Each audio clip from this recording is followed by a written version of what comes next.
नमस्कार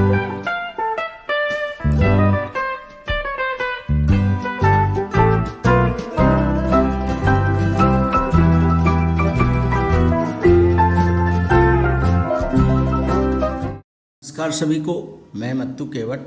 मैं आज आपको इस वीडियो के माध्यम से स्वर कोकिला लता मंगेशकर के बारे में संक्षिप्त परिचय दे रहा हूं। आप सभी को इनका परिचय है और इनके गीतों से आप सभी को जानकारी है, सभी के दिलों को छू जाते हैं। जैसे देखिए इनके गीत, तुम मुझे यूं भुला न पाओगे, हाँ तुम मुझे यूं भुला न पाओगे, हाँ तुम मुझे यूं जब कभी भी सुनोगे गीत मेरे, संग संग तुम भी गुनगुनाओगे, हाँ तुम मुझे यूं भुला न पाओगे, हो तुम मुझे यूं भुला न पाओगे, हाँ तुम मुझे यूं। तो इस तरह से इनके गीतों को कोई भुला नहीं पाएगा और इन्हें भी कोई भुला नहीं पाएगा। तो आइए आप इनके बारे में, तो आपको जानकारी है, लता मंगेशकर का जन्म 28 सितंबर 1929 को इंदौर मध्य प्रदेश में हुआ था। उनके पिता का नाम पंडित दीनानाथ मंगेशकर तथा माताजी का नाम शेवंती था। लता के पिता पंडित दीनानाथ मंगेशकर एक मराठी संगीतकार, शास्त्रीय गायक और थिएटर एक्टर या कलाकार थे। लता के बचपन का नाम हेमा था। लता के मीना, आशा, उषा तथा हृदयनाथ 3 बहनें और 1 भाई हैं। बचपन से ही लता को घर में गीत संगीत का माहौल और रुचि मिली। उनके पिता उसे 5 वर्ष की उम्र से ही संगीत की शिक्षा घर में ही देने लगे। सन 1942 में लता के पिता की मृत्यु के बाद परिवार का बोझ उनके कंधों पर 13 वर्ष की आयु में ही आ गया था। लता जी ने लगभग 30 से ज़्यादा भाषाओं में फिल्मी और गैर फिल्मी गाने गाए हैं।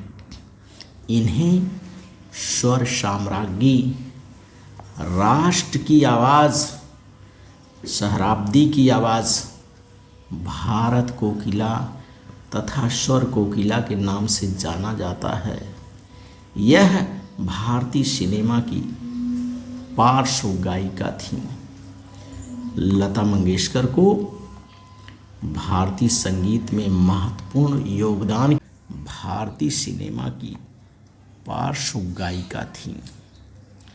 लता मंगेशकर को भारतीय संगीत में महत्वपूर्ण योगदान के लिए 1969 में पद्म भूषण, 1999 में पद्म विभूषण, 1989 में दादा साहेब फाल्के अवार्ड तथा 1997 में महाराष्ट्र भूषण अवार्ड तथा सन 2001 में भारत रत्न से नवाजा गया है।